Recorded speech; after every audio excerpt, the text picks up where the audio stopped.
ഞാൻ ആദ്യം മത്തായിയുടെ സുവിശേഷം 16-ാം അധ്യായത്തിലെ ഒരു വാക്യം വായിക്കാൻ ആഗ്രഹിക്കുന്നു. മത്തായിയുടെ സുവിശേഷം 16-ാം അധ്യായം പറയുന്നത്, അതിൻ്റെ 3-ാം വാക്യം, അതിൻ്റെ ആദ്യ ഭാഗത്ത്, രാവിലെ ആകാശം ചുമന്നു കണ്ടാൽ ഇന്ന് മഴക്കോൾ ഉണ്ടാകും എന്ന് നിങ്ങൾ പറയുന്നു. എന്നാൽ കാലലക്ഷങ്ങളെ വിവേചിക്കാൻ നിങ്ങൾക്ക് കഴിയില്ലയോ? നമുക്കറിയാം, ആ കാലങ്ങളിൽ അവർ ദൈവവചനം പഠിക്കുമായിരുന്നു. അങ്ങനെ കർത്താവിൻ്റെ 1-ാം വരവ് എപ്പോഴാണെന്ന് അവർക്ക് മനസ്സിലാകേണ്ടതായിരുന്നു.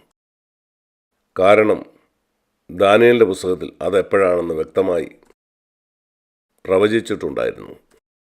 9-ാം അധ്യായത്തിൽ അവർ എപ്പോഴാണ് മഴ വരുന്നത് എന്ന കാര്യം അവർക്ക് തിരിച്ചറിയാൻ പറ്റുമായിരുന്നു. അല്ലെങ്കിൽ നാളത്തെ കാലാവസ്ഥ എന്താണ്. നമ്മളും അതുപോലെയാണ്. നാം പേപ്പർ വായിക്കാറുണ്ട്. അതുകൊണ്ട് ഇവിടെ അവിടെ നടക്കുന്ന കാര്യങ്ങളെ പറ്റിയൊക്കെ നമുക്കറിയാം. ഉക്രൈനിൽ എന്താണ് സംഭവിക്കുന്നത്, ഇതുപോലുള്ള പല കാര്യങ്ങളും. എന്നാൽ നമ്മൾ ജീവിക്കുന്ന ഈ കാലഘട്ടത്തെപ്പറ്റി നമുക്കറിയുമില്ല. ഇനി നമുക്ക് മത്തായിയുടെ സുവിശേഷം 24-ാം അധ്യായത്തിലെ ഒരു വാക്യത്തിലേക്ക് പോകാം. മത്തായിയുടെ സുവിശേഷം 24-ന്റെ 37-ാം വാക്യം.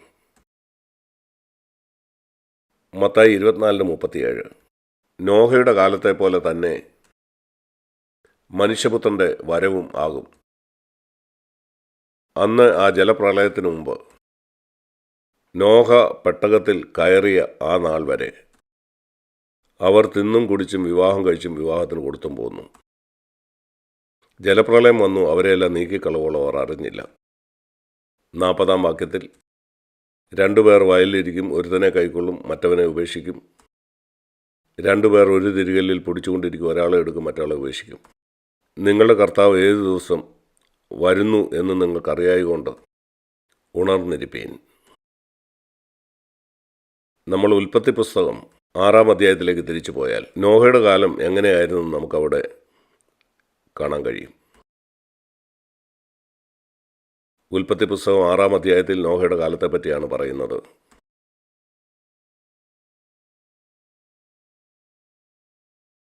അതിൻ്റെ 5-ാം വാക്യം നാം വായിക്കുമ്പം, ഉൽപ്പത്തി പുസ്തകം 6-ാം അധ്യായം 5-ാം വാക്യം, ഭൂമിയിൽ മനുഷ്യൻ്റെ ദുഷ്ടത വലിയതെന്ന് ദൈവം കണ്ടു. ഇന്നിത് വളരെ സത്യമാണ്. ഇന്ന് കാണുന്ന എല്ലാത്തരം ദുഷ്ടതയും, ഇന്ന് നടക്കുന്ന യുദ്ധങ്ങൾ മാത്രമല്ല, വഴിതെറ്റിയ ലൈംഗികത, സ്വവർഗഭോഗം, ഇങ്ങനെയുള്ള അനേകം ദുഷ്ടതകൾ ഈ ഭൂമി നടന്നുകൊണ്ടിരിക്കുകയാണ്. ഭൂമിയിൽ മനുഷ്യൻ്റെ ദുഷ്ടത വലിയതെന്ന് ദൈവം കണ്ടുവെന്ന് മാത്രമല്ല, അവൻ്റെ ഹൃദയവിചാരങ്ങളുടെ നിരൂപണങ്ങളൊക്കെയും എപ്പോഴും ദോഷമുള്ളതെന്നും ദൈവം കണ്ടു. നാം ഈ കാര്യങ്ങളിൽ ഉണർവുള്ളവരായിരിക്കണം. നമ്മൾ പരീശന്മാരെ പോലെ നാം ജീവിക്കുന്ന ഈ കാലഘട്ടത്തെപ്പറ്റി ബോധ്യമില്ലാത്തവരായിരിക്കരുത്. കർത്താവിൻ്റെ വരവിനോട് വളരെ അടുത്ത ഒരു കാലത്തിലാണ് നാം ജീവിക്കുന്നത്.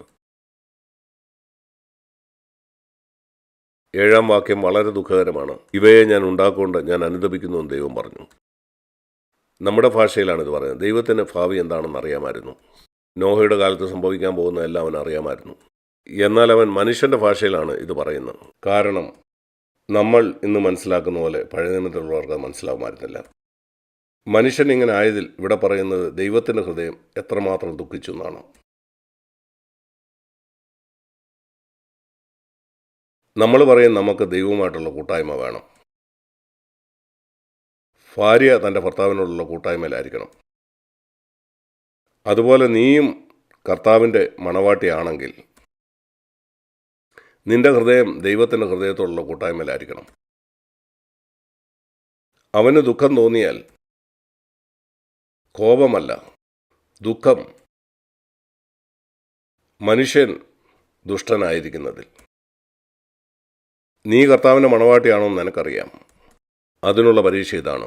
നിന്റെ ചുറ്റും ലോകത്ത് നടക്കുന്നതിൽ നിന്റെ ഹൃദയം ദുഃഖിക്കുന്നുണ്ടോ? അതോ നീ പറയുമ്പോൾ എനിക്കത് കാര്യമല്ല, ഞാൻ ഗൾഫിൽ പണം ഉണ്ടാക്കുന്നുണ്ട്, അതുപോലെ ഞാൻ എൻ്റെ കുഞ്ഞുങ്ങളെ നന്നായിട്ട് പഠിപ്പിക്കുന്നുണ്ട്. അവർക്ക് നല്ല ജോലിയുണ്ട്. നിൻ്റെ വിചാരം അതേ ഉള്ളൂ? നീ മറ്റുള്ള ജാതികളിൽ നിന്ന് ഒരു വ്യത്യാസവും ഇല്ലാത്തവനാണ്. മറ്റെല്ലാ ജാതികളും നമ്മളും തമ്മിലുള്ള വ്യത്യാസം, ക്രിസ്ത്യാനികളല്ലാത്തവരോ പേരിന് ക്രിസ്ത്യാനികളായവരോ അല്ലെങ്കിൽ ലൗകിക ക്രിസ്ത്യാനികളോ തമ്മിലുള്ള വ്യത്യാസം, അത് വെളിച്ചവും ഇരുട്ടും പോലെ വ്യത്യാസമായിരിക്കണം. നിങ്ങളൊരു മുറിയിലേക്ക് പ്രവേശിച്ചാൽ ഉടനെ തന്നെ നിങ്ങൾക്ക് മനസ്സിലാവും അവിടെ വെളിച്ചമുണ്ടോ അതോ അവിടെ ഇരുട്ടാണോ എന്ന്. എൻ്റെ പ്രിയ സഹോദരി സഹോദരന്മാരെ, നിൻ്റെ ചുറ്റുമുള്ള ആളുകൾ, നിൻ്റെ ബന്ധുക്കൾ, മാനസാന്തരപ്പെടാത്ത നിൻ്റെ ബന്ധുക്കൾ, നിന്നോടുകൂടെ ജോലി ചെയ്യുന്ന അനേകർ, ഗൾഫിലുള്ള മറ്റാളുകൾ നിന്നെ കാണുമ്പോൾ, അവർ നിന്നോട് സംസാരിക്കുമ്പോൾ അവർ നിശ്ചയമായിട്ടും മനസ്സിലാക്കണം സാധാരണ ക്രിസ്ത്യാനിയിൽ നിന്ന് നീ വ്യത്യസ്തനാണെന്ന്. ഞാൻ നേവിയിൽ വർക്ക് ചെയ്യുന്ന സമയത്ത് ഞാൻ പൂർണ്ണമായിട്ടും ഇത് വിശ്വസിച്ചു. പല നാമധേയ ക്രിസ്ത്യാനികളോടുണ്ടായിരുന്നു. എന്നാൽ ഞാൻ തീരുമാനിച്ചു ഞാൻ മറ്റ് ക്രിസ്ത്യാനികളല്ലാത്തവരല്ല, ക്രിസ്ത്യാനികളെന്ന് പറയുന്നവരിൽ നിന്നും ഞാൻ വ്യത്യസ്തനാണെന്ന്. കാരണം ഞാൻ ദൈവത്തിൻ്റെ വചനം വിശ്വസിക്കുന്നു. ക്രിസ്തുവിനെക്കുറിച്ച് എനിക്ക് ലജ്ജയില്ല, അവൻ്റെ സാക്ഷിയാകാനും ലജ്ജയില്ല. അതുകൊണ്ട് എൻ്റെ ജോലി എനിക്ക് നഷ്ടപ്പെട്ടാലും സത്യത്തിന് വേണ്ടി നിൽക്കണമെന്ന് ഞാൻ വാസ്തവത്തിൽ ആഗ്രഹിച്ചു. അനീതിയായ ചില കാര്യങ്ങൾ ചെയ്യാൻ എനിക്ക് കഴിയില്ലെന്ന് പറഞ്ഞുകൊണ്ട് എൻ്റെ മുതിർന്ന ഉദ്യോഗസ്ഥർ എനിക്ക് വളരെ ബുദ്ധിമുട്ടുണ്ടാക്കിയിട്ടുണ്ട്. പല പ്രലോഭനങ്ങൾ, നേവിയിലുള്ള പലരും അനീതിയായ പല കാര്യം ചെയ്യും. തെറ്റായ പ്രസ്താവനകൾ എഴുതുക, പ്രത്യേകിച്ച് പണത്തിൻ്റെ കാര്യത്തിൽ. ഞാൻ പറയും, ക്ഷമിക്കണം സാറ്, ഞാനൊരു ക്രിസ്ത്യാനിയാണ്, എനിക്ക് ചെയ്യാൻ കഴിയില്ല. ഒരിക്കൽ അരമണിക്കൂർ കൊണ്ട് എന്നെ സ്ഥലം മാറ്റി. അത് സാരമില്ല. അന്നത്തെപ്പറ്റി ഞാൻ ഓർക്കുന്നു, എനിക്ക് 24 വയസ്സ് മാത്രമേ ഉള്ളൂ. അന്ന് ദൈവം എന്നെ പരിശോധിച്ച് നോക്കുമായിരുന്നു. ഈ മനുഷ്യൻ എന്നെ സേവിക്കാൻ യോഗ്യനാണോ എന്ന്. ഇവന് ബൈബിൾ അറിയാമോ എന്ന് മാത്രമല്ല, ഇവൻ എനിക്ക് വേണ്ടി നിൽക്കാൻ തയ്യാറാകുമോ. ചുറ്റുമുള്ളവരൊക്കെ പൊത്തരുത്തപ്പെട്ട് ജീവിക്കുമ്പോൾ ഞാൻ നിങ്ങളോട് നേരെ ഒരു ചോദ്യം ചോദിക്കട്ടെ. കർത്താവിൻ്റെ വരവ് സമീപിച്ചിരിക്കുമെന്ന് നിങ്ങൾ വിശ്വസിക്കുന്നുണ്ടോ?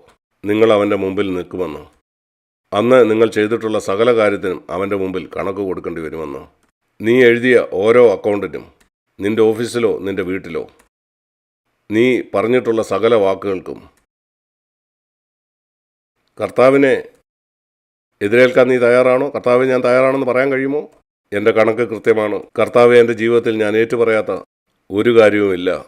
ഞാൻ ഏറ്റുപറയാത്ത ഒരു പാവവും എൻ്റെ ജീവിതത്തിലില്ല. എവിടെയൊക്കെ എനിക്ക് സാധ്യമാണോ അവിടെയൊക്കെ ഞാൻ ഒരു ശിഷ്യനാണെന്ന് വെളിപ്പെടുത്താറുണ്ട്. നിങ്ങളുടെ വാക്കിലൂടെ പ്രസംഗത്തോടോ ആയിരിക്കണമെന്നില്ല, അവിടെ നിങ്ങൾക്ക് പ്രസംഗിക്കാൻ അനുവാദമില്ലായിരിക്കാം. എന്നാൽ നിങ്ങളുടെ ജീവിതം, യേശു പറഞ്ഞില്ല നിങ്ങളുടെ വാക്കാണ് നിങ്ങളുടെ വെളിച്ചമെന്ന്. മത്തായി 5 യേശു പറഞ്ഞു, നിങ്ങളുടെ ജീവിതമാണ് മറ്റുള്ളവരുടെ മുമ്പിൽ പ്രകാശിക്കേണ്ടത്. നമ്മുടെ ജീവിതമാണ് വെളിച്ചം. ഏതാണ്ട് 200ഓളം മാനസാന്തരപ്പെടാത്ത അവിശ്വാസികളോട് ഞാൻ ജോലി ചെയ്തപ്പം എനിക്കത് മനസ്സിലായി. അവിടെ വീണ്ടും ജനിച്ച ഒരു വിശ്വാസം ഉണ്ടായിരുന്നില്ല. ഞാൻ പറഞ്ഞു, കർത്താവെ, ഞാൻ എൻ്റെ വെളിച്ചം ഇവിടെ പ്രകാശിപ്പിക്കും. അവരിൽ ചിലർ എന്നെ കളിയാക്കി, എൻ്റെ പുറകിൽ ചിരിച്ചു, എന്നെ കളിയാക്കി, അങ്ങനെ പല കാര്യവും ചെയ്തു. അതെല്ലാം ഓക്കെ, അവരെൻ്റെ രക്ഷകനെ കൊന്നതാണ്. പിന്നെങ്ങനെ ആരെങ്കിലും എന്നെ നോക്കി ചിരിച്ചുകൊണ്ട് ഞാൻ ഡിസ്റ്റർബ് ആകുന്നത്? എങ്കിൽ ഞാനൊരു ശിഷ്യനായിരിക്കാൻ യോഗ്യനല്ല. ഞാൻ നിങ്ങളെ എല്ലാവരെയും ഉത്സാഹിപ്പിക്കാൻ ആഗ്രഹിക്കുന്നു. നിങ്ങൾ വിശ്വസിക്കുന്നുണ്ടോ ഈ നാളുകൾ നോഹയുടെ കാലം പോലാണെന്ന്? ഉൽപ്പത്തി പുസ്തകം 6-ാം അധ്യായത്തിൽ നിന്ന് ഞാൻ വീണ്ടും വായിച്ചു കേൾപ്പിക്കാം. 6-ാം വാക്യത്തിൽ നാം വായിക്കുന്നു, മനുഷ്യനെ സൃഷ്ടിച്ചതിൽ ദൈവം അനുതപിച്ചു. എന്നാൽ 7-ാം വാക്യത്തിൽ നാം ഇങ്ങനെ വായിക്കുന്നു, എന്നാൽ നോഹയ്ക്ക് ദൈവത്തിൻ്റെ കൃപ ലഭിച്ചു. മത്തായി 24 നാം വായിച്ച എന്തോ, അവസാന നാളുകൾ നോഹയുടെ കാലം പോലെയാകും. അതിനർത്ഥം ഈ ലോകം മുഴുവൻ നോഹയുടെ കാലം പോലെ ആവും. നോഹയുടെ കാലത്ത് ഏറ്റവും പ്രധാനപ്പെട്ട പാപം ഉൽപ്പത്തി പുസ്തകത്തിൽ നിങ്ങൾ കാണുന്നത് അത് പ്രധാനമായിട്ടും ലൈംഗിക പാപങ്ങളാണ്. വഴി പിഴച്ച ലൈംഗിക പാപം. 6-ാം അധ്യായത്തിന് 1-ാം വാക്യത്തിൽ നാം വായിക്കുന്നത്, അവർക്ക് സൗന്ദര്യമുള്ള പുത്രിമാർ ജനിച്ചു. 2-ാം വാക്യത്തിൽ പറയുന്ന ദൈവപുത്രന്മാർ എന്ന് പറഞ്ഞാൽ ദൂതന്മാരാണ്. ഈ ദൂതന്മാർക്ക് മോഹിക്കാനായിട്ട് കഴിയുമോ? പൂർണ്ണമായി എനിക്കറിയില്ല. ഒരു മനുഷ്യനെ ബാധിച്ചിട്ട് അവർക്ക് മോഹിക്കാൻ കഴിയും. ഈ ഭൂതങ്ങളാണ് മനുഷ്യനെ നിങ്ങളുടെ കണ്ണുകൊണ്ട് മോഹിക്കാനായിട്ട് നിങ്ങളെ പ്രേരിപ്പിക്കുന്നത്. സ്ത്രീകളെയും അതുപോലെ അശ്ലീല ചിത്രങ്ങളും. ആരാണ് ഇങ്ങനെ അശ്ലീല ചിത്രം കാണാൻ ക്രിസ്ത്യാനികളെ പോലും മോഹിപ്പിക്കുന്നത്? അവരുടെ മൊബൈലിലും അതുപോലെ ലാപ്ടോപ്പിലും ഒക്കെ എന്നിട്ട് സഭയിൽ വന്ന് വിശുദ്ധരെ പോലെ ഇരിക്കുന്നു. ഭൂതമാണത് 100%. നിങ്ങളത് കണ്ടുകൊണ്ടിരിക്കുന്നത് ഭൂതത്തിന് വളരെ ഇഷ്ടമാണ്. ഇവിടെ പറയുന്നു, ഈ സൗന്ദര്യമുള്ള സ്ത്രീകളെ കണ്ടിട്ട് ഭൂതങ്ങൾക്ക് ഒരു ശരീരമില്ല, അതുകൊണ്ട് ഭൂതങ്ങൾക്ക് ഈ സ്ത്രീകളുമായിട്ട് ലൈംഗിക ബന്ധത്തിൽ ഏർപ്പെടാൻ കഴിയില്ല. എന്നാൽ ആ നാളുകൾ അവർ ആളുകളെ ബാധിച്ചു. അങ്ങനെ ആ പുരുഷന്മാരിലൂടെ ഈ സ്ത്രീകളെ വിവാഹം കഴിച്ചു. പല സ്ത്രീകളെ ഇവിടെ വായിക്കുന്നു, തങ്ങൾക്ക് ബോധിച്ചവരെയൊക്കെയും ഭാര്യമാരായിട്ടെടുത്തു. അങ്ങനെ ഈ പുരുഷന്മാരിൽ കൂടെ ഈ ഭൂതങ്ങൾക്ക് ഒരു ലൈംഗിക സുഖം ലഭിച്ചു. ഇത് ലൈംഗിക പാപമാണ്, വഴിപിഴച്ച തെറ്റായ ലൈംഗികത. ഇത് തന്നെയാണ് നാം ഇന്ന് ലോകത്തിൽ കാണുന്നത്. 6000 വർഷത്തെ മനുഷ്യ ചരിത്രത്തിൽ ഇങ്ങനെ ഒരിക്കലും സംഭവിച്ചിട്ടില്ല. ഇത്രമാത്രം ഒരിക്കലും ഇത് വഴിപിഴച്ചിട്ടില്ല. ഇന്നത്തെ പോലെ ഇത്ര മോശം അനുഭവം ഒരിക്കലും ഉണ്ടായിട്ടില്ല. നോഹയുടെ കാലത്തും അത് മോശമായിരുന്നു. ഇന്ന് 10%, 100% തന്നെ കൂടുതലാണ്. കാരണം നോഹയുടെ സമയത്ത് ഇൻ്റർനെറ്റ് ഇല്ലായിരുന്നു. അന്നിങ്ങനെ ലോകം മുഴുവൻ പരക്കുമായിരുന്നില്ല. അന്ന് വീഡിയോ ഇല്ലായിരുന്നു, അശ്ലീല ചിത്രങ്ങളെ പോലെയുള്ള കാര്യങ്ങൾ. ഇന്നതെല്ലാം ഉണ്ട്. വളരെ മോശപ്പെട്ട കാലത്താണ് നാം ജീവിക്കുന്നത്. ലോകം അങ്ങനെയാണ്, അത് മല്ലമാണ്. അത് കൂടി വന്നുകൊണ്ടേയിരിക്കും. എന്നാൽ സഹോദരന്മാരെ, നിങ്ങളിൽ ആരെങ്കിലും ഈ CFC സഭയിലിരിക്കുന്ന ഈ അശ്ലീല ചിത്രമൊക്കെ കാണുന്നുണ്ടെങ്കിൽ നിങ്ങൾ ലജ്ജ കൊണ്ട് നിങ്ങളുടെ തല കുനിക്കണം. നിങ്ങൾ പറയണം, ഒരു CFCയുടെ ഭാഗമായിരിക്കാൻ എനിക്ക് ലജ്ജ തോന്നുന്നു. ഞാൻ ഒരു വിശുദ്ധനാണെന്ന് പറയുന്നു, എന്നാൽ രഹസ്യമായിട്ട് ഇതാണ് ചെയ്യുന്നത്. നീ കഥകടച്ച് ചിന്തിക്കുന്നു, ആരും കാണുന്നില്ലെന്ന്. ഞാൻ പറയട്ടെ, അടച്ചിട്ട മുറിയിൽ 100 അശുദ്ധാത്മാക്കളുണ്ട്. നീ അശ്ലീല ചിത്രം കാണുമ്പം അവർ നിന്നെ നോക്കിക്കൊണ്ടിരിക്കുകയാണ്. അതിൽ നിന്ന് വിട്ടു നിൽക്കുക, അതിനെ വെറുക്കുക. ഈ ചവറൊക്കെയാണ് നീ കാണുന്നതെങ്കിൽ നിനക്ക് ഒരിക്കലും നിൻ്റെ ഭാര്യയുമായിട്ടൊരു നല്ല ബന്ധം ഉണ്ടായിരിക്കുകയില്ല. എന്തുകൊണ്ടാണ് ഞാനിത് പറയുന്നത്? കാരണം യേശു പറഞ്ഞു, അന്ത്യനാളുകൾ നോഹയുടെ കാലം പോലെ ആകും. ചെറുപ്പക്കാരെ, പ്രായമായവർ, വിവാഹിതരെ പലരും ഇത് കാണുന്നുണ്ട്. ഈ കാലം ഒരു മത്സരത്തിൻ്റെ കാലഘട്ടമാണ്. 5-ാം വാക്യത്തിൽ കാണുന്നു, അന്ന് മനുഷ്യൻ്റെ ദുഷ്ടത വലിയതായിരുന്നു. എന്നാൽ ദൈവത്തിന് സ്തോത്രം. ഇവിടെ വായിക്കുന്നു, നോഹ എന്ന് പറയുന്ന ഒരു മനുഷ്യൻ, അവന് ദൈവത്തിൻ്റെ കൃപ ലഭിച്ചു. സഹോദര, നിനക്ക് ആ മനുഷ്യനാകണമോ? നീ താമസിക്കുന്ന എവിടെയായാലും, നിന്റെ ഓഫീസിൽ പരിശുദ്ധാത്മാവിനെ ഇങ്ങനെ നിങ്ങളെപ്പറ്റി എഴുതാനായിട്ട് കഴിയുമോ? ഈ മനുഷ്യൻ അവിടെ നിൻ്റെ പേര് വയ്ക്കുക. ഇവന് ദൈവത്തിൻ്റെ കൃപ ലഭിച്ചു. ഞാൻ പറയട്ടെ, നിൻ്റെ മേലധികാരി നിനക്ക് തരുന്ന പ്രമോഷനേക്കാൾ 10,000 മടങ്ങ് നല്ലത് അതാണ്. നേവിയിലുള്ള എൻ്റെ മുതിർന്ന ഓഫീസർമാർ എനിക്ക് തരുന്ന ഏത് റിപ്പോർട്ടിനേക്കാളും. കാരണം അവർ കൊടുക്കുന്ന ഈ റിപ്പോർട്ടിൻ്റെ അടിസ്ഥാനത്തിലാണ് എനിക്ക് പ്രമോഷൻ കിട്ടുമോ ഇല്ലയോ എന്ന് തീരുമാനിക്കപ്പെടുന്നത്. എന്നാൽ ഞാൻ പറഞ്ഞു, അതിനുവേണ്ടി എനിക്കൊരു പൊത്തരുത്തം ചെയ്യണമെങ്കിൽ ഞാൻ അങ്ങനെ ചെയ്യാനായിട്ട് തയ്യാറല്ല. അങ്ങനെ ഒരു പ്രമോഷനെ എനിക്ക് ആവശ്യമില്ല. ലെഫ്റ്റനൻ്റായിട്ട് എൻ്റെ ജീവിതകാലം മുഴുവൻ ഇരിക്കേണ്ടി വന്നാലും ഒരിക്കലും പ്രമോഷൻ കിട്ടിയില്ലെങ്കിൽ ഒരു കുഴപ്പമില്ല. മറ്റുള്ളവർ അഡ്മിറൽ ആകട്ടെ, ഞാൻ ആ ചെറിയ ഉദ്യോഗത്തിൽ തുടരും. കാരണം ഞാൻ കർത്താവിന് വേണ്ടി നിന്നതുകൊണ്ടാണത്. നിങ്ങൾ തയ്യാറാണോ ആ സാമ്പത്തിക നഷ്ടം ഏറ്റെടുക്കാൻ? പ്രമോഷൻ വേണ്ടാന്ന് വയ്ക്കാൻ, മനുഷ്യൻ്റെ മാനം വേണ്ടാന്ന് വയ്ക്കാൻ, മറ്റുള്ള ഏത് കാര്യവും? കാരണം നിങ്ങൾ കർത്താവിന് വേണ്ടി നിന്നുകൊണ്ടാണത്. നിങ്ങൾ ജീവിക്കുന്ന ഈ സ്ഥലം പോലെ സാമ്പത്തികമായി മുന്നേറ്റമുള്ള ഒരു സമൂഹത്തിന് മധ്യേ കേരളത്തിലുള്ള ഏതെങ്കിലും ഒരു ചെറിയ ഗ്രാമത്തിലല്ല നിങ്ങൾ ജീവിക്കുന്നത്. ലോകത്തിലെ ഏറ്റവും സാമ്പത്തിക ഉയർച്ചയുള്ള ഒരു സ്ഥലത്താണ്. അവിടെയുള്ള പലരുടെയും സന്തോഷം അവർ ടാക്സ് കൊടുക്കുന്നില്ല എന്നുള്ളതാണ്. എനിക്കറിയാം CFC സഭയിൽ തന്നെ ഉള്ളവരെ. അവർ ഈ സ്ഥലത്തേക്ക് പോയിട്ട് അവരിങ്ങനെ പറയുന്നത് കേട്ടിട്ടുണ്ട്, ഞങ്ങൾക്ക് ഗൾഫിൽ ടാക്സ് ഒന്നും കൊടുക്കണ്ട. ഓഹോ, അവർ വിവാഹത്തെപ്പറ്റി ചിന്തിക്കുമ്പോഴും ഇത് തന്നെയാണ് അവർ പറയുന്നത്. ഇങ്ങനെ CFCയിലുള്ള ഒരാൾ സംസാരിക്കുന്നത് കേട്ടാൽ എനിക്ക് ലജ്ജ തോന്നുന്നു. ഒരുപക്ഷെ നിങ്ങൾ പറയത്തില്ലായിരിക്കാം, എന്നാൽ നിങ്ങളുടെ ഹൃദയത്തെ ചിന്തിക്കുന്ന അതാണ്. എനിക്കെത്ര പണമുണ്ടെന്ന് നിങ്ങൾ ചിന്തിച്ചുകൊണ്ടിരിക്കും. പണം ഉണ്ടാകുന്നതല്ല പ്രശ്നം. എന്നാൽ കർത്താവ് വരുമ്പം നിങ്ങൾ തള്ളപ്പെട്ടു പോകുന്നില്ലെന്ന് നിങ്ങൾ ഉറപ്പുവരുത്തണം. യേശുവിൻ്റെ 2ാം വരവിനെക്കുറിച്ചുള്ള ഈ ബൈബിൾ പഠനമൊക്കെ വളരെ നല്ലതാണ്. അന്ന് സംഭവിക്കാൻ പോകുന്ന കാര്യങ്ങളെപ്പറ്റിയൊക്കെ അറിയുന്നു. എന്നാൽ തയ്യാറായിരിക്കുക എന്നുള്ളതാണ് പ്രധാനപ്പെട്ട കാര്യം. നമുക്ക് തിരിച്ച് മത്തായി 24 പോകാം.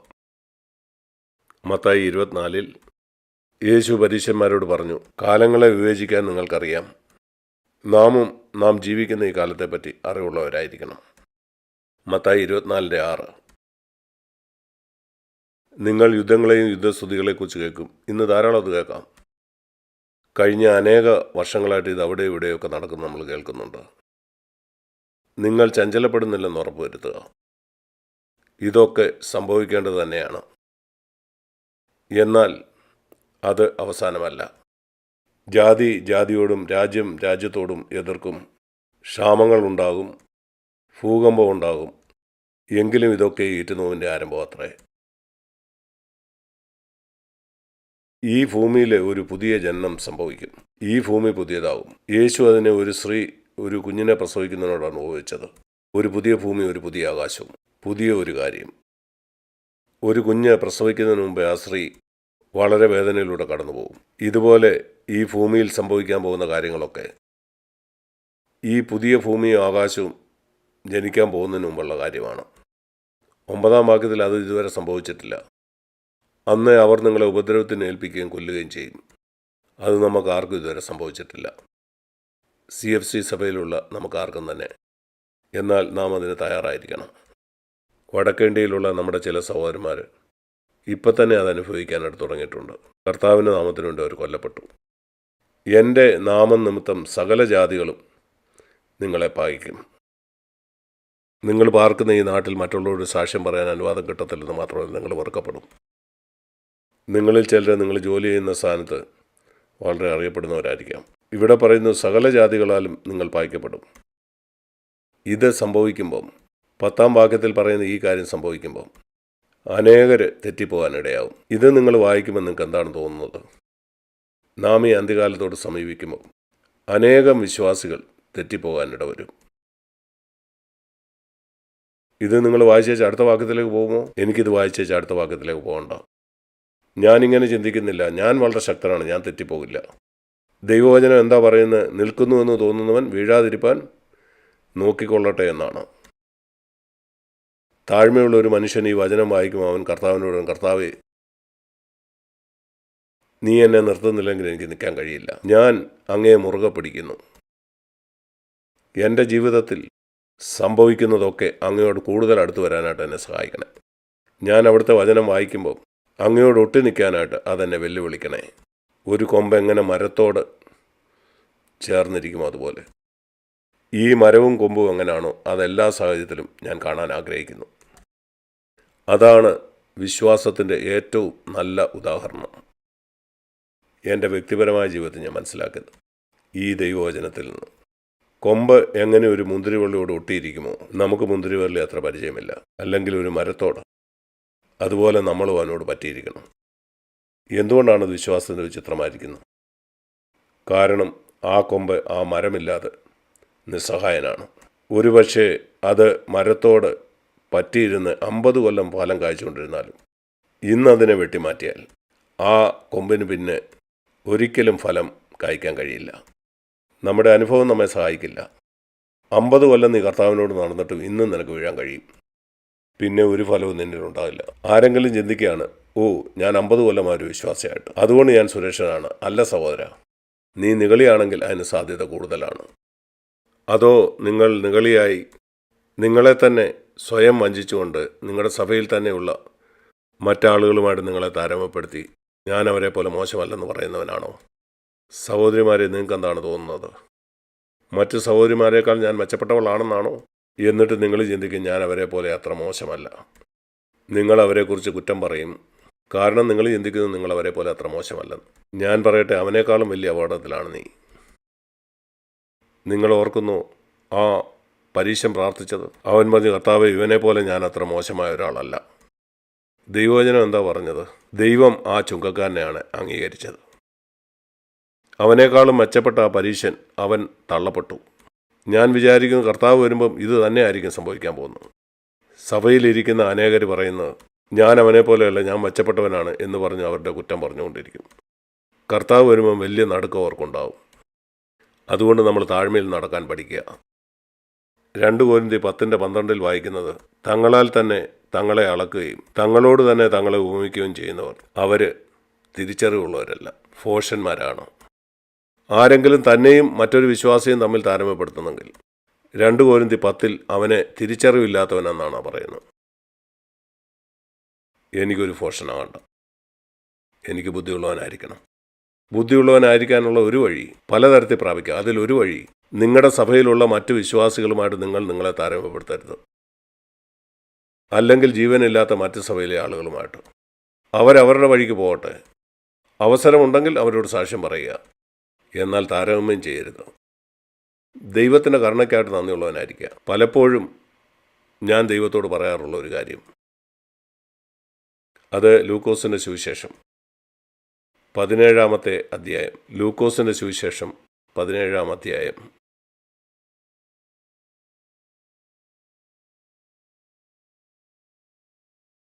ഔവണ്ണം അവനോട് കൽപ്പിച്ചതൊക്കെയും ചെയ്ത ശേഷം നിങ്ങളിൽ എത്ര പേര് കർത്താവിൻ്റെ എല്ലാ കൽപ്പന അനുഷ്ഠിച്ചിട്ടുണ്ട്?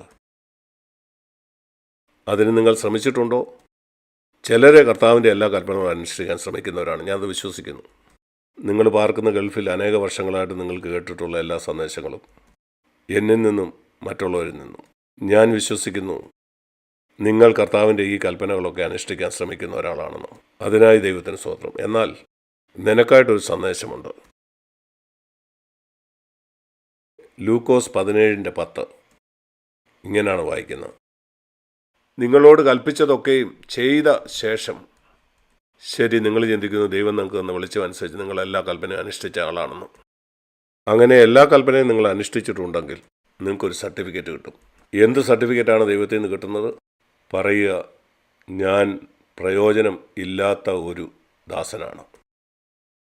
അതാണ് സർട്ടിഫിക്കറ്റ്. കർത്താവ് പറഞ്ഞ എല്ലാം നീ അനുഷ്ഠിക്കുമ്പോൾ നിനക്കത് കിട്ടത്തുള്ളൂ. നീ അത് എല്ലാം ചെയ്തിട്ടില്ലെങ്കിൽ നിനക്ക് ആ സർട്ടിഫിക്കറ്റ് ലഭിക്കാൻ നീ യോഗ്യനല്ല. എങ്കിൽ നീ ഉപയോഗശൂന്യനായ ഒരു ദാസനാണ്. എന്നാൽ കർത്താവ് പറഞ്ഞതെല്ലാം നീ ചെയ്തു കഴിയുമ്പം അപ്പം നിങ്ങൾക്ക് പറയാം, ഞാൻ പ്രയോജനമില്ലാത്ത ദാസൻ. ഉപയോഗമില്ലാത്ത ദാസനിൽ നിന്ന് പ്രമോഷൻ കിട്ടി പ്രയോജനമില്ലാത്ത ദാസനാവും. കാരണം ഞാൻ ചെയ്യേണ്ടത് മാത്രമേ ചെയ്തിട്ടുള്ളൂ. പ്രിയ സഹോദരന്മാരെ, സഹോദരിമാരെ, എൻ്റെ ക്രിസ്ത്യ ജീവിതത്തിൻ്റെ ആരംഭത്തിൽ ദൈവവചനം ഗൗരവമായിട്ട് എടുക്കാൻ എനിക്ക് കഴിഞ്ഞതിനായിട്ട് ഞാൻ ദൈവത്തിന് നന്ദി പറയുന്നു. കാരണം ഞാൻ വിശ്വസിക്കുന്നു ദൈവം മനുഷ്യന് കൊടുത്ത ഒരേ ഒരു പുസ്തകം ഇതാണ്. ഞാൻ വീണ്ടും ജനിച്ച ഉടനെ തന്നെ, ഞാൻ ജനിച്ചത് സിറിയൻ ഓർത്തഡോക്സ് ജാക്കോബൈറ്റ് സഭയിലായിരുന്നു. ഞാനൊരു കുഞ്ഞായിരുന്ന സമയത്ത് തന്നെ എന്നെ സ്നാനപ്പെടുത്തി. അവിടെയാണ് ഞാൻ വളർന്നത്. എനിക്ക് 19.5 വയസ്സ് പ്രായമുള്ളപ്പോൾ മാത്രമാണ് ഞാൻ വീണ്ടും ജനിച്ചത്. എൻ്റെ പിതാവ് വീണ്ടും ജനിച്ച ആളായിരുന്നു. അതുകൊണ്ട് അദ്ദേഹം ഞങ്ങളെ ബ്രദറൻ അസംബ്ലിയിലുള്ള ഒരു സൺഡേ സ്കൂളിലാണ് അയച്ചത്. അതുകൊണ്ട് ചെറുപ്പത്തിൽ തന്നെ ഞാൻ സുവിശേഷം കേട്ടു. കർത്താവ് എൻ്റെ ഹൃദയത്തിൽ വരണമെന്ന് പല പ്രാവശ്യം ഞാൻ പറഞ്ഞിട്ടുണ്ടെങ്കിലും എനിക്ക് ഉറപ്പില്ലായിരുന്നു. എന്നാൽ ഒരു ദിവസം എനിക്ക് 19.5 വയസ്സുള്ളപ്പം നേവൽ ബേസിലുള്ള എൻ്റെ റൂമിൽ ഞാൻ ഇരിക്കുകയാണ്. യോഹന്നാൻ 6:37 ഞാൻ വായിക്കാനിടയായി. യേശു പറഞ്ഞതാണ്, എൻ്റെ അടുക്കൽ വരുന്നവനെ ഞാൻ ഒരു നാളും തള്ളിക്കളയുകയില്ല. ഞാൻ പറഞ്ഞു, കർത്താവ് എത്രയോ തവണ ഞാൻ അങ്ങയുടെ അടുക്ക വന്നു. കർത്താവ് പറഞ്ഞു, ഞാൻ നിന്നെ ഒരിക്കലും തള്ളിക്കളഞ്ഞിരുന്നില്ല. ആ ദിവസം എൻ്റെ രക്ഷയുടെ ഉറപ്പ് എനിക്ക് കിട്ടി. 64 വർഷങ്ങൾക്ക് മുമ്പ് ഞാനൊരു നങ്കൂരമിട്ടു. ഈ 64 വർഷമായിട്ട് എൻ്റെ കപ്പൽ ഒരിക്കലും ആടി ഉലഞ്ഞിട്ടില്ല. ഞാൻ ഒരിക്കലും തോറ്റുപോയില്ല എന്നല്ല, പല തെറ്റും ചെയ്തിട്ടുണ്ട്. എന്നാൽ എൻ്റെ കപ്പൽ കർത്താവിനെ സ്വീകരിച്ചു എന്നുള്ള ആ ഉറപ്പ് അതൊരിക്കലും എനിക്ക് നഷ്ടമായില്ല. അത് നിശ്ചയമുള്ള കാര്യമായിരുന്നു. നിങ്ങൾക്കും ആ കാര്യത്തിൽ ഉറപ്പുണ്ടായിരിക്കണം. എന്നാൽ അതിനുശേഷം ഞാൻ ദൈവവചനം ഗൗരവമായിട്ട് എടുക്കാൻ തുടങ്ങി. 19.5 വയസ്സ് വരെ ഞാനൊരു നാമധേയ ക്രിസ്ത്യാനിയായിട്ട് ജീവിച്ചപ്പോൾ ഞാൻ ഒരിക്കലും ദൈവവചനം വായിച്ചില്ല. ഒരിക്കൽ പോലും വേദപുസ്തകം മുഴുവനായി ഞാൻ വായിച്ചില്ല. ഞാൻ ശരിക്കും വിശ്വസിച്ചോ ദൈവം എഴുതിയ ഒരേ ഒരു പുസ്തകം അത് ദൈവവചനമാണെന്ന്? ഞാൻ പറയും, ഞാൻ വിശ്വസിച്ചു. പിന്നെന്തുകൊണ്ട് അത് വായിക്കാൻ? അത് എനിക്ക് മടുപ്പാണ്. എനിക്ക് ചെയ്യാൻ മറ്റു പല കാര്യങ്ങളുണ്ട്. എനിക്കിതിന് സമയമില്ല. എൻ്റെ പരീക്ഷയ്ക്ക് പഠിക്കാൻ ഒത്തിരി കാര്യമുണ്ട്. എനിക്ക് ചെയ്യാൻ ഒത്തിരി ജോലിയുണ്ട്. ജോലിയിൽ പ്രമോഷൻ കിട്ടുന്നതാണ് എനിക്ക് വലുത്. ബൈബിൾ വായിച്ചോ ഇല്ലയോ എന്നുള്ളതൊന്നും പ്രധാനമല്ല. ഈ 19.5 വയസ്സ് വരെ അതുകൊണ്ട് എന്ത് സംഭവിച്ചെന്നറിയാമോ? എൻ്റെ ജീവിതം ഉയർന്നും താണുമുള്ള ഒന്നായിരുന്നു. ഞാൻ പിന്മാറ്റക്കാരനും ദൈവത്തിന് പ്രയോജനമില്ലാത്ത ഒരാളുമായിരുന്നു. എന്നാൽ ക്രിസ്തു എൻ്റെ ഹൃദയത്തിൽ വന്നപ്പം എനിക്ക് ഉറപ്പുണ്ടായപ്പോൾ ഞാൻ ദൈവവചനത്തെ ഗൗരവമായിട്ട് എടുക്കാൻ തുടങ്ങി. ഞാൻ പറഞ്ഞു, കർത്താവെ, ഞാൻ വിശ്വസിക്കുന്നു. അങ്ങ് എഴുതിയ ഒരു പുസ്തകമേ ഉള്ളൂ. ചിന്തിച്ച് നോക്കൂ പ്രിയ സഹോദരിമാരെ, നിങ്ങളുടെ ഭർത്താവ് നിങ്ങളെ വിട്ട് ദൂരെ ഒരു സ്ഥലത്താണെന്ന്, ദൂരെയുള്ള മറ്റൊരു രാജ്യത്ത്. അവനവിടെ ജോലിയാണെന്ന് അനേക നാളുകളായി നീ അവനെ കണ്ടിട്ട് 10 പേജുള്ള ഒരു വലിയ കത്തവൻ നിങ്ങൾക്ക് അയക്കുന്നു. അതെഴുതാൻ ഒത്തിരി സമയമെടുത്തു. ആ കത്ത് നിങ്ങൾക്ക് കിട്ടി. അത് തുറന്ന് ഒരു വാക്ക് ഇവിടുന്ന് അവിടുന്നൊക്കെ നിങ്ങൾ വായിച്ചു. പല പേജിൽ നിന്ന് അവിടുന്ന് എടുത്തു. എന്നിട്ട് നിങ്ങൾ അതവിടെ മേശപ്പുറത്ത് വെച്ചു. മാസങ്ങൾ അവിടെ കടന്നു. നീ നിന്റെ ഭർത്താവിനെ സ്നേഹിക്കുന്നോ? ഇല്ല. ഞാൻ പറയുന്ന ഈ അവിശ്വസ്തയായ ഒരു ഭാര്യയാണ്. നിനക്ക് പണം അയക്കാനായിട്ട് നിന്റെ ഭർത്താവ് വിദൂരെ എവിടെയോ ജോലി ചെയ്യുകയാണ്. അവൻ വളരെ സമയമെടുത്ത് 10 പേജുള്ള ഒരു ലെറ്റർ എനിക്ക് അയച്ചു. നീ തുറന്ന് അവിടുന്ന് ഇവിടുന്നും ഒക്കെ ചില വാക്യങ്ങൾ മാത്രം അതിൽ നിന്ന് വായിക്കുന്നു. ഇങ്ങനെയാണ് ആളുകൾ വേദപുസ്തകം വായിക്കുന്നത്. അവർ മുഴുവനും വായിക്കുകയല്ല. എന്നിട്ട് അവർ പറയും, ഓ, യേശു കർത്താവിൻ്റെ മണവാളനാണ്. ശരിക്കും 66 പുസ്തകങ്ങളുള്ള ഒരു കത്തവൻ നിങ്ങൾക്ക് തന്നു. അതിലെത്ര നിങ്ങൾ വായിച്ചിട്ടുണ്ട്? ദയവായി യേശു എൻ്റെ മണവാളനാണെന്ന് നിങ്ങൾ പറയാൻ ശ്രമിക്കരുത്, ഈ ദൈവവചനം വായിക്കാതെ. സ്വർഗത്തിൽ നിന്ന് അവൻ അയച്ച ആ ഒരു കത്ത് വായിക്കാതെ. ഞാൻ ചെയ്തത് 1959 ജൂലൈ മാസത്തിലാണ് ഞാൻ രക്ഷിക്കപ്പെട്ടത്. രക്ഷയുടെ ഉറപ്പെനിക്ക് കിട്ടിയത് അടുത്ത 6 മാസം കൊണ്ട്. അന്ന് ഞാൻ ജോലി ചെയ്യുകയാണ്. കൊച്ചിയിലുള്ള ആ നേവൽ ബേസിൽ ഞാൻ വളരെയധികം തിരക്കുള്ളവനായിരുന്നു. എന്നാൽ 6 മാസം കൊണ്ട് ഞാൻ ദൈവവചനം മുഴുവനും വായിച്ചു. ഞാൻ അല്പസമയം ഉറങ്ങണ്ടെന്ന് തീരുമാനിച്ചു. അത്രയും ചെയ്താൽ മതി. അരമണിക്കൂറത്തെ ഉറക്കം വേണ്ടാന്ന് വയ്ക്കുക. അരമണിക്കൂർ ഉറങ്ങാത്ത കൊണ്ട് നീ മരിക്കില്ല. പറയുക, കർത്താവേ, ഞാൻ നാളെ മുതൽ തുടങ്ങി 6 മാസം കൊണ്ട് ദൈവവചനം വായിക്കും. അരമണിക്കൂർ ഉറങ്ങണ്ടെന്ന് വയ്ക്കുക. നീ ആരോഗ്യമുള്ളവനായി തീരും. അരമണിക്കൂർ ഉറങ്ങണ്ടെന്ന് വെച്ചാൽ. എന്നിട്ട് ദൈവവചനം വായിക്കുക. ഞാൻ രോഗിയായില്ല, ഞാൻ ആരോഗ്യമുള്ളവനായി. എനിക്ക് കുറച്ചൊക്കെ മനസ്സിലായി, എല്ലാം എനിക്ക് മനസ്സിലായില്ല. എന്നാൽ അന്നു മുതൽ എൻ്റെ ഹൃദയത്തിൽ വലിയൊരു ദാഹം ആരംഭിച്ചു. എന്താണ് ദൈവം മനുഷ്യനോട് പറയാൻ ആഗ്രഹിക്കുന്നത് മനസ്സിലാക്കാൻ, എന്താണ് അവൻ എന്നോട് പറയുന്നതെന്നറിയാൻ. എന്നാൽ നിങ്ങൾ ദൈവത്തിൻ്റെ വചനം കേൾക്കുന്നില്ലെങ്കിൽ നിങ്ങൾക്ക് കർത്താവിൻ്റെ വരവിന് വേണ്ടി തയ്യാറാകാൻ കഴിയില്ല. എങ്കിൽ കർത്താവിൻ്റെ വരവിന് വേണ്ടി ഒരുക്കമുള്ളവനായിരിക്കില്ല. നിങ്ങൾക്കറിയാം, കർത്താവിൻ്റെ ശുശ്രൂഷയിൽ കർത്താവ് ആദ്യം പറഞ്ഞ വാക്യം എന്താണെന്ന്. തൻ്റെ പരസ്യ ശുശ്രൂഷയിൽ യേശു ആദ്യം പറഞ്ഞ ആ വാക്ക്, അത് നാം അറിഞ്ഞിരിക്കണം. ഞാൻ പറയുമ്പോൾ നിങ്ങൾക്ക് മനസ്സിലായി, ഇതാണ് യേശു പറഞ്ഞ ആദ്യത്തെ വാക്യം. പിശാചിനാൽ പരീക്ഷിക്കപ്പെട്ടവൻ പറഞ്ഞതാണ്. ആ കല്ലപ്പമാക്കാനായിട്ട് പിശാച് അവനെ പ്രലോഭിപ്പിച്ചപ്പോൾ യേശു പറഞ്ഞു, മത്തായി 4:4, അതിപ്രകാരമാണ് മനുഷ്യൻ അപ്പം കൊണ്ട് മാത്രമല്ല, ആഹാരം കൊണ്ട് മാത്രമല്ല, ദൈവത്തിൻ്റെ വായിൽ കൂടെ വരുന്ന സകല വചനങ്ങൾ കൊണ്ട്. സകലം എന്നുള്ളതാണ് പ്രധാനം. മത്തായിയുടെ സുവിശേഷം 4:4 നമുക്കത് വായിച്ചു നോക്കാം. നിങ്ങളിൽ ചിലർക്ക് ഈ വാക്യം അറിയില്ലായിരിക്കും. മത്തായി 4:4.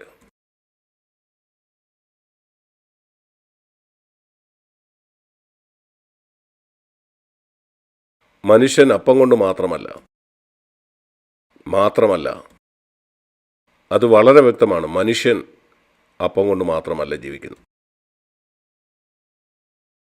മനുഷ്യന് 3 ആഗ്രഹങ്ങൾ ദൈവം അവനെ സൃഷ്ടിച്ചപ്പോൾ നൽകിയിട്ടുണ്ട്. ഭക്ഷണം, ഉറക്കം, ലൈംഗികത. ഇത് 3 നിങ്ങൾക്കുണ്ട്. അതുമാത്രം പോരാ, നിനക്ക് ദൈവത്തിൻ്റെ വായിൽ കൂടെ പുറപ്പെട്ടു വരുന്ന സകല വചനത്തിൻ്റെ ആവശ്യമുണ്ട്. വചനത്തിൻ്റെ 75% അല്ല.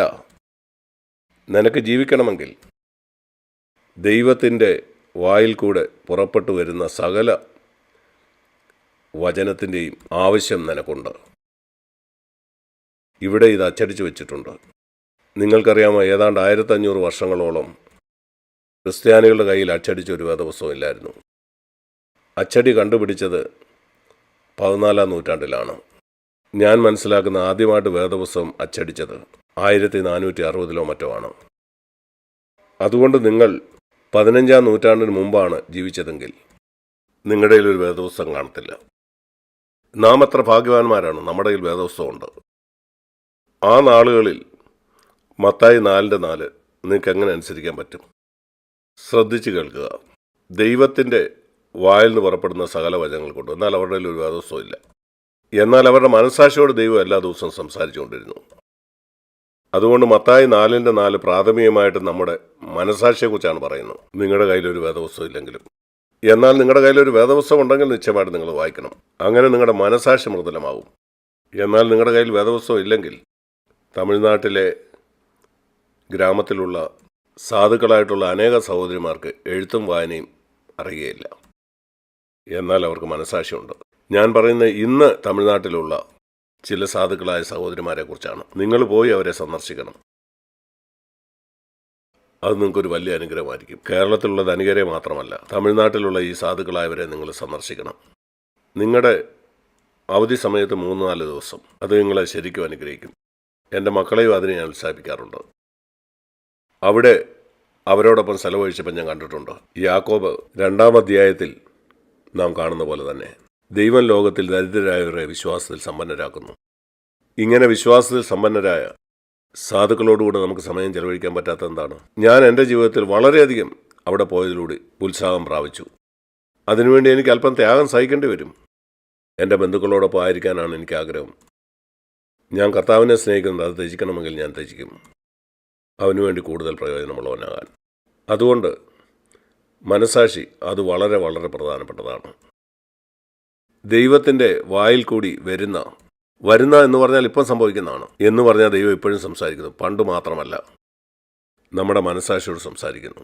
അങ്ങനെ മാത്രമേ കർത്താവിൻ്റെ വരവിനായിട്ട് ഒരുങ്ങാൻ കഴിയൂ. ലൂക്കോസ് സുവിശേഷം 12-ാം അധ്യായത്തിലേക്ക് നമുക്ക് പോകാം.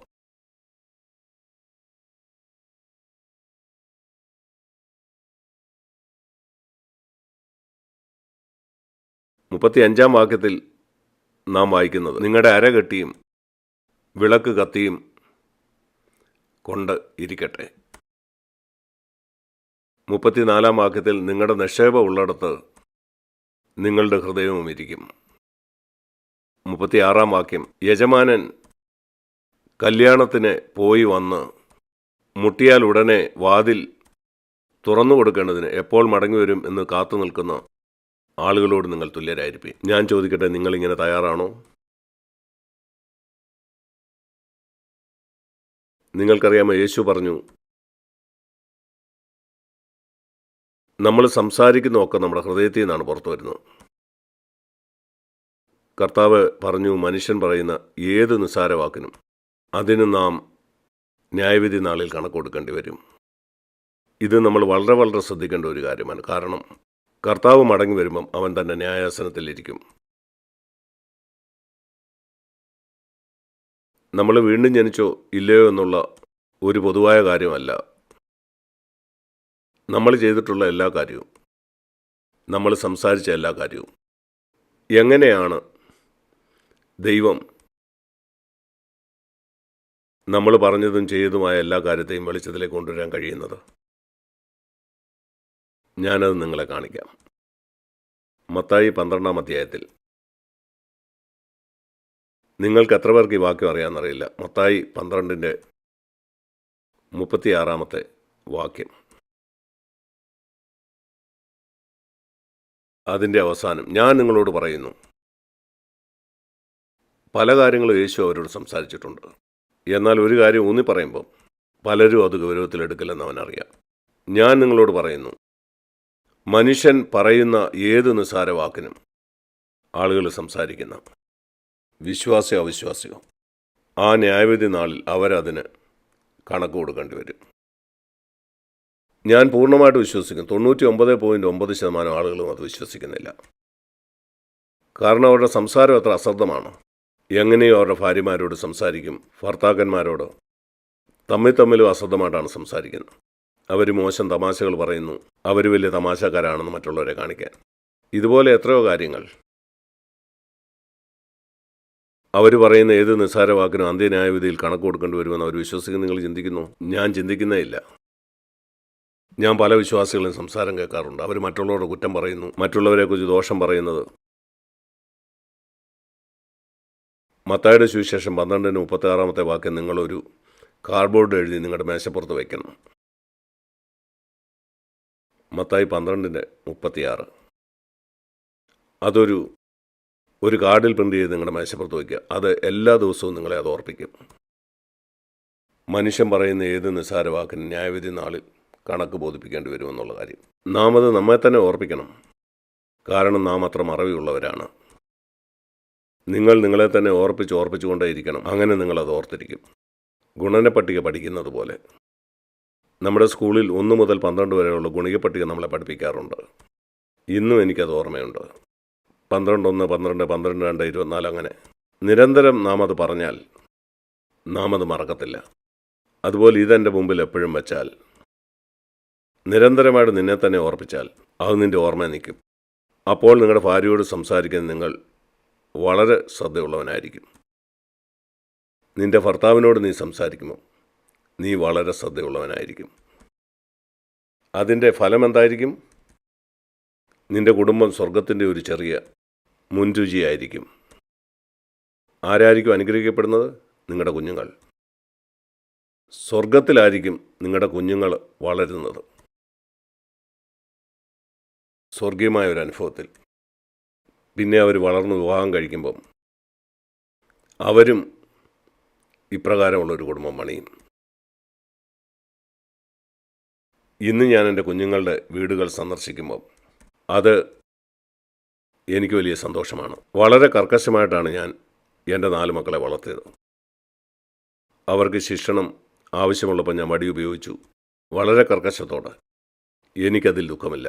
അതിൻ്റെ ഫലം ഞാൻ ഇന്ന് കാണുന്നു. അവർ 4 പേരും കർത്താവിനെ സേവിക്കുന്നു, സഭ പണിയുന്നു. എന്നെ സന്തോഷിപ്പിക്കുന്ന കാര്യം ഇതാണ്.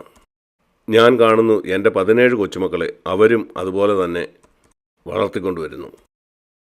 എനിക്ക് വളരെ സന്തോഷമുണ്ട്.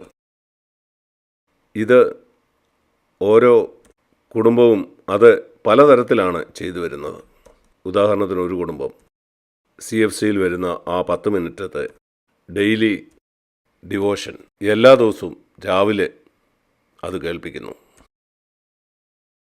എല്ലാ ദിവസവും CFCയിൽ അത് വരുന്നുണ്ട്. അത് വെറും 10 മിനിറ്റ് മാത്രമേ ഉള്ളൂ. വളരെ കുറച്ച് സമയം, ചിലപ്പം 12 13 മിനിറ്റ്. എൻ്റെ കൊച്ചുമക്കൾ അത് കേൾക്കുന്നതിൽ ഞാൻ വളരെ സന്തോഷവാനാണ്. എല്ലാ ദിവസവും. നാളുകൾ കഴിയുമ്പോൾ അതവരെ സ്വാധീനിക്കും. ദൈവഭയത്തിൽ മക്കളെ വളർത്തുക എന്ന് പറഞ്ഞാൽ അതിൻ്റെ അർത്ഥം എന്താണ്? നിങ്ങളിൽ ചിലർക്ക് കൊച്ചുമക്കളുണ്ട്. നിങ്ങളുടെ മക്കളോട് പറയുക, അവരെ ചെറിയ പ്രായത്തിൽ തന്നെ ദൈവഭയമുള്ളവരായിട്ട് വളർത്തുക. വിശ്വസ്തരായ വളരെ കുറച്ച് ദാസന്മാരെ കർത്താവിന് ഈ ഭൂമിയിലുള്ളൂ. നാം അവരുടെ എണ്ണം കൂട്ടണം. വിശ്വസ്തരായ ശിഷ്യന്മാരുടെ എണ്ണം വർദ്ധിപ്പിക്കാൻ വേണ്ടിയാണ് കർത്താവ് CFC സഭകളെ എഴുന്നേൽപ്പിച്ചത്. എൻ്റെ പ്രിയ സഹോദരീസഹോദരന്മാരെ, നിങ്ങളതിൻ്റെ ഭാഗമാണ്. വിശ്വസ്തരായ വിശ്വാസികളുടെ എണ്ണം വർദ്ധിപ്പിക്കാനുള്ള ഉത്തരവാദിത്വം നിങ്ങൾക്കുണ്ട്. നിങ്ങളുടെ കുഞ്ഞുങ്ങളെയും തുടങ്ങാം. ദൈവവചനം വായിക്കാൻ അവരോട് പറയുക. അനേക വർഷങ്ങൾക്ക് മുമ്പ് എനിക്ക് വളരെ സന്തോഷം തോന്നി. എൻ്റെ ഒരു മകൻ്റെ ബൈബിളിൻ്റെ 1-ാമത്തെ പേജിൽ അവൻ ഇപ്രകാരം അവിടെ എഴുതി വച്ചിരുന്നു. അന്നവന് 16 വയസ്സാണ്. ഇന്ന് ഞാൻ വേദപുസ്തകം മുഴുവൻ വായിച്ചു തീർത്തു. എനിക്ക് വളരെ സന്തോഷം തോന്നി. 16 വയസ്സുള്ള ഈ കുഞ്ഞ്, ഞാനൊരു ബൈബിൾ അവന് കൊടുത്തിരുന്നു. ലിവിങ് ബൈബിളാണ് ഞാൻ അവന് കൊടുത്തത്. അത് വായിക്കാനായിട്ട് ബുദ്ധിമുട്ടില്ല. അതിലാണ് ഇന്ന് വേദപുസ്തകം വായിച്ചു തീർത്തെന്ന് അവൻ എഴുതിയിരുന്നു. ദയവായി നിങ്ങളുടെ കുഞ്ഞുങ്ങളെ വേദപുസ്തകം വായിക്കാൻ ഉത്സാഹിപ്പിക്കുക. അവർക്ക് ചിലത് മനസ്സിലായില്ലെങ്കിൽ നിങ്ങളുടെ അടുക്കൽ വരാൻ പറയുക. അവരെ ഉത്സാഹിപ്പിക്കുക. നിങ്ങൾ തന്നെ ആദ്യം വായിക്കുക. ഒരു മാതൃകയായിരിക്കുക. ഞാൻ ഓർക്കുന്നു, ഒരിക്കൽ എൻ്റെ മറ്റൊരു മകൻ പറഞ്ഞു, അനേക നാളുകൾക്ക് ശേഷം, ഡാഡി, എനിക്കൊരു കാര്യം മറക്കാൻ പറ്റില്ല. ഞാൻ വീട്ടിലായിരുന്നപ്പം ഞങ്ങൾ രാവിലെ ഉണരുമ്പോഴെല്ലാം 10, 12, 13 വയസ്സുള്ളപ്പം അതിരാവിലെ ഞങ്ങൾ ഉണർന്ന് സ്കൂളിൽ പോകാനായിട്ട് തയ്യാറായി ആ സിറ്റിംഗ് റൂമിൽ വരുമ്പം നീ അവിടെ എന്നും ബൈബിളുമായിട്ടിരിക്കുന്നത് ഞാൻ കണ്ടിട്ടുണ്ട്.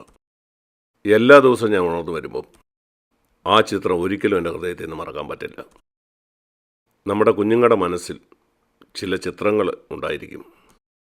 അവർ നിങ്ങളെ കാണുന്നു, നിങ്ങൾ ബൈബിൾ വായിക്കായിരിക്കും, അല്ലെങ്കിൽ നീ മുട്ടുകുത്തി പ്രാർത്ഥിക്കുന്നത്. അങ്ങനെ കണ്ടാൽ അത് അവരുടെ മനസ്സിൽ ആഴത്തിൽ പതിയും. നീ പ്രസംഗിച്ച ഏത് പ്രസംഗത്തെക്കാളും അത് കർത്താവിൻ്റെ വരവിനായിട്ട് അവരെ ഒരുക്കും. ഞാൻ പ്രായോഗികമായ ചില കാര്യമാണ് പറയുന്നത്. ഞാൻ പ്രതീക്ഷിക്കുന്നു നിങ്ങളിത് വളരെ ഗൗരവമായിട്ടെടുക്കുമെന്ന്. നമുക്ക് 1 തെസ്സലോനിക്കയിലേക്ക് പോവാം.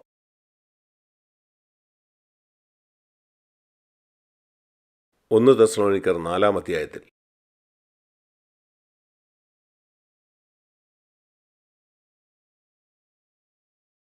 1 തെസ്സലോനിക്കർ 4:17 വാക്യം. പിന്നെ ജീവനോടെ ശേഷിക്കുന്ന നാം അവരോട് ഒരുമിച്ച് ആകാശത്തിൽ കർത്താവിനെ എതിരേൽപ്പാൻ മേഘങ്ങളിൽ എടുക്കപ്പെടും എന്നാണ് വായിക്കുന്നത്. ഇതാണ് നാം നോക്കി പാർത്തുകൊണ്ടിരിക്കേണ്ടത്. നാം മരണത്തെ അല്ല കാത്തിരിക്കേണ്ടത്. നിങ്ങളെല്ലാവരേക്കാളും എനിക്ക് പ്രായമുണ്ട്. എനിക്ക് 83 വയസ്സുണ്ട്. ദൈവത്തിന് മുമ്പാകെ എനിക്ക് പറയാൻ കഴിയും, ഞാൻ മരണത്തെ അല്ല കാത്തിരിക്കുന്നത്. എനിക്ക് 100 വയസ്സെത്തിയാലും ഞാൻ മരണത്തെ കാത്തിരിക്കുകയില്ല. ആകാശമാണ് എൻ്റെ ലക്ഷ്യം, ശവക്കുഴിയല്ല. നമ്മൾ പാടുന്ന ഒരു പാട്ടിൽ അങ്ങനെ പറയുന്നുണ്ട്, ശവക്കുഴിയല്ല, ആകാശമാണ് ഞങ്ങളുടെ ലക്ഷ്യം. അതുകൊണ്ട് നാം എടുക്കപ്പെടാനായിട്ട് കാത്തിരിക്കുന്ന ഒരു കൂട്ടമായിരിക്കണം. അങ്ങനെ നാം എടുക്കപ്പെടുമ്പം ന്യായാസനത്തിന് മുമ്പാകെ നാം നിൽക്കും. നിങ്ങൾ സംസാരിച്ച ഏത് നിസ്സാര വാക്കും ദൈവം എങ്ങനെ വിളിച്ചതിലേക്ക് കൊണ്ടുവരുന്നത്? ഞാൻ അതേക്കുറിച്ച് ചിന്തിച്ചു. ഒരു ചെറിയ ലഘുലേഖ ഞാൻ എഴുതിയിട്ടുണ്ട്. CFC വെബ്സൈറ്റിൽ നിങ്ങൾക്കത് കാണാം. നമ്മുടെ ഓർമ്മയുടെ ഒരു വീഡിയോ ടേപ്പ്, 2 പേജ് മാത്രമേ ഉള്ളൂ. സമയമുള്ളപ്പോൾ വായിച്ചു നോക്കുക. നമ്മുടെ ഓർമ്മയുടെ വീഡിയോ ടേപ്പ്, അത് ചെറിയൊരു ലഘുലേഖയാണ്. നിങ്ങൾ CFC.com, അവിടെ റിസോഴ്സസ്, ബുക്ക്, അവിടെ നിങ്ങൾക്കത് കാണാം.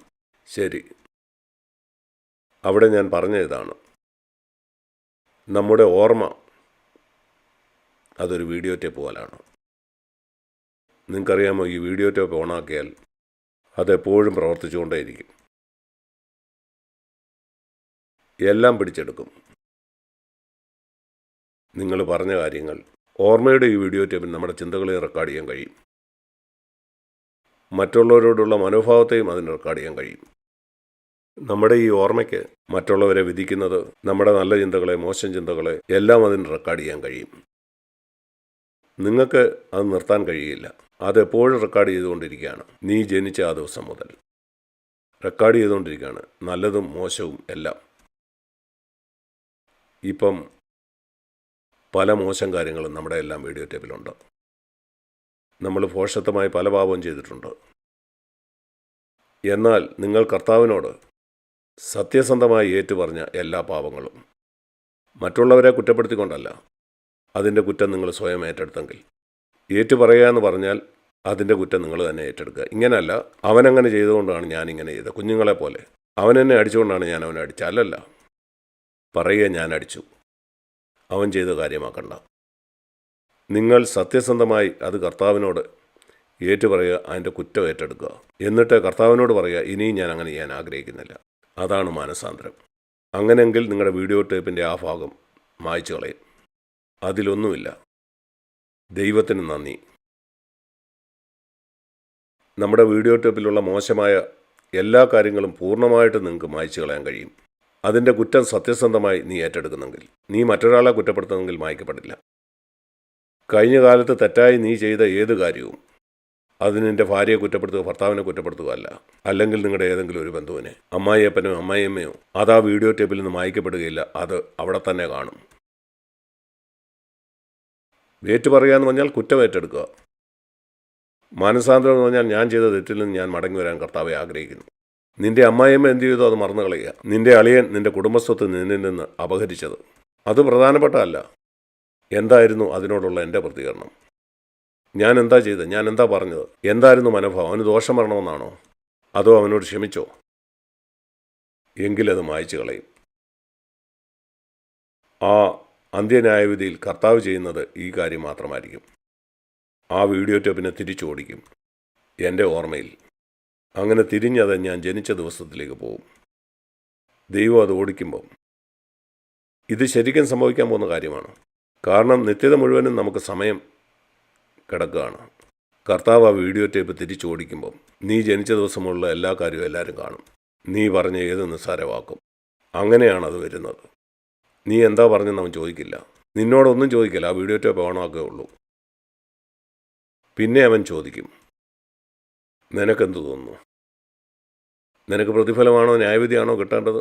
ആ ദിവസം നീ തന്നെ അതിന് ഉത്തരം പറയും. നീ നിൻ്റെ ജീവിതത്തിൻ്റെ വീഡിയോ ടേപ്പ് കണ്ടു കഴിയുമ്പോൾ യേശുവിൻ്റെ രക്തം സകല പാവവും പോക്കി നമ്മൾ ശുദ്ധീകരിക്കും. നമ്മൾ മാനസാന്തരപ്പെടുന്നെങ്കിൽ, നീ ഏറ്റുപറയുകയല്ല, മാനസാന്തരപ്പെടുകയും ഏറ്റുപറയുകയും ചെയ്യുന്നെങ്കിൽ, സഭയോടുള്ള കർത്താവിൻ്റെ അവസാനത്തെ സന്ദേശം ഞാൻ വേഗം വരുന്നു എന്നല്ല. വെളിപാട് പുസ്തകം 2-ാം അധ്യായം 3-ാം അധ്യായമാണ്. 5 സഭകളോട് കർത്താവ് പറഞ്ഞു, മാനസാന്തരപ്പെടുക, മാനസാന്തരപ്പെടുക, മാനസാന്തരപ്പെടുക. അതാണ് അവസാനത്തെ സന്ദേശം. വേദപുസ്തകം പറഞ്ഞ് അവസാനിപ്പിക്കുമ്പോൾ പാപത്തിൽ നിന്ന് തിരിഞ്ഞു വരിക.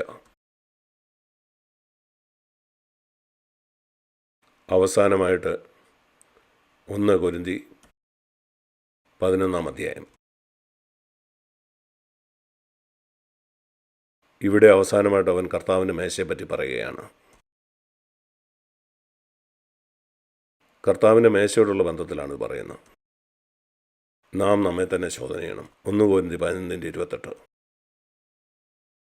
എന്നിട്ട് വേണം ഈ അപ്പം തിന്നുകയും പാനപാത്രം കുടിക്കുകയും ചെയ്യാൻ. എന്നാൽ അത് നാം എല്ലാ ദിവസവും ചെയ്യണം, മാസത്തിലൊരിക്കൽ മാത്രമല്ല. 31 വാക്യം, ഈ വാക്യമാണ് ഞാൻ ചൂണ്ടിക്കാണിക്കാൻ ആഗ്രഹിക്കുന്നത്. അന്ത്യന്യായവിധിയെക്കുറിച്ചാണ് പറയുന്നത്. നാം ഇന്ന് നമ്മെ തന്നെ ശരിയായിട്ട് വിധിച്ചാൽ എല്ലാ ദിവസവും ആ അന്ത്യന്യായവിധിയിൽ നീ വിധിക്കപ്പെടുകയില്ല. ഓ, എത്ര നല്ലൊരു വാഗ്ദാനം! ഞാൻ ആ വാഗ്ദാനം വളരെ ഗൗരവമായിട്ടാണ് എടുക്കുന്നത്. കർത്താവ് എൻ്റെ സാക്ഷിയാണ്, ദൈവം എൻ്റെ സാക്ഷിയാണ്. ഞാൻ എന്നെ തന്നെ എല്ലാ ദിവസവും വിധിക്കുന്നു. ഒരു ദിവസം തന്നെ പല പ്രാവശ്യം. കാരണം ആന്തരികമായി പൂർണ്ണമായിട്ടും ഞാൻ ശുദ്ധനായിരിക്കാൻ ആഗ്രഹിക്കുന്നു. എന്തെങ്കിലും ഒരു പ്രതിഫലം കിട്ടാനല്ല. എനിക്ക് സ്വർഗത്തിൽ ഒരു കൊട്ടാരമോ അല്ലെങ്കിൽ കിരീടമോ അങ്ങനൊന്നും വേണ്ട. എനിക്ക് യേശുവിനോട് ചേർന്നിരുന്നാൽ മതി നിത്യത മുഴുവനും.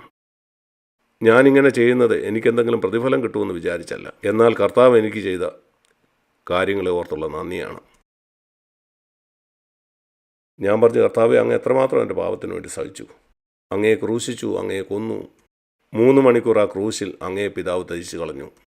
എൻ്റെ പാപത്തെ എനിക്ക് ലഘുവായിട്ടെടുക്കണ്ട. ഞാൻ എൻ്റെ പാപത്തെ ഗൗരവമായിട്ടെടുക്കാൻ ആഗ്രഹിക്കുന്നു. അങ്ങനെയാണ് ഞാൻ കർത്താവിൻ്റെ വരവിന് വേണ്ടി ഒരുങ്ങിയിരിക്കുന്നത്. അതുകൊണ്ട് ഇവിടെ പറയുന്ന പോലെ ചെയ്യാനായിട്ട് ഞാൻ ആഗ്രഹിക്കുന്നു. ഞാൻ എന്നെ തന്നെ എപ്പോഴും വിധിക്കും. നിങ്ങളെ തന്നെ വിധിക്കേണ്ടത് അപ്പം നോക്കുന്ന സമയം മാത്രമല്ല, എല്ലാ ദിവസവും നിങ്ങളെ ശോധന ചെയ്യുക. ഞാൻ എന്നെ തന്നെ ന്യായമായി വിധിക്കുന്നെങ്കിൽ 31 വാക്യം ഞാൻ പിന്നെയും വായിക്കാം.